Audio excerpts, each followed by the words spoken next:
Saudara, program Sekolah Rakyat dipuji sebagai upaya pemerintah menjawab masalah akses pendidikan bagi keluarga miskin. Namun di saat yang sama, program ini dikritik karena dinilai berisiko melahirkan stratifikasi baru dan memicu diskriminasi dalam dunia pendidikan.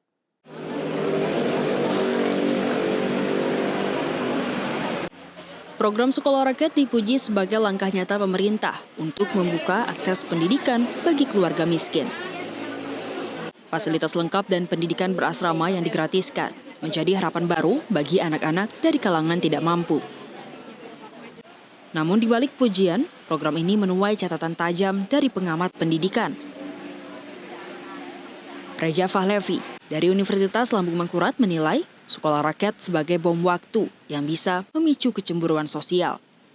Penggolongan sekolah berdasarkan kondisi ekonomi disebut Reja berpotensi melahirkan stratifikasi. Dan lebih jauh lagi, memicu stigma yang merugikan peserta didik itu sendiri. Ia juga menyayangkan kenapa anggaran besar lintas kementerian tidak difokuskan untuk memperbaiki sekolah negeri yang sudah ada atau memperluas beasiswa yang inklusif. Perlu kajian yang mendalam untuk melihat sejauh mana efektivitas dari sekolah rakyat ini.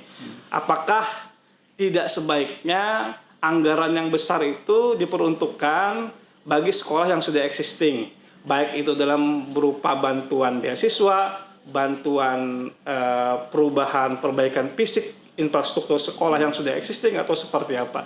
Lebih baiknya menurut saya seperti itu dibandingkan dengan hal-hal yang lain. Kekhawatiran serupa disampaikan Gaga, pegiat pendidikan dan literasi di Banjarmasin.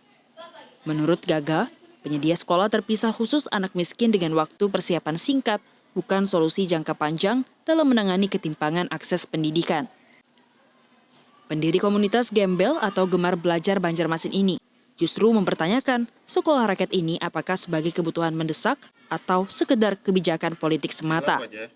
Jadi ketika hari ini sekolah rakyat ini diluncurkan dengan tempo yang singkat ini, nah itu kan ditakutkan nanti setengah-setengah lagi gitu, seperti program-program yang sebelumnya. Dan sebenarnya kita bisa mengoptimalkan akses sekolahan yang sudah ada, sekolah negeri yang sudah ada, sekolah swasta yang sudah ada, gitu kan bisa dioptimalkan gitu. Itu kan sebenarnya juga menjadi bagian penting gitu, karena sekolah-sekolah negeri pun hari ini masih banyak yang mengalami kekosongan gitu. Program Sekolah Rakyat sendiri mulai berjalan pada semester ini dengan dukungan fasilitas lengkap seperti seragam, laptop, hingga tempat tinggal. Tapi tantangan yang muncul adalah memastikan mutu guru, standar kurikulum, dan evaluasi yang adil.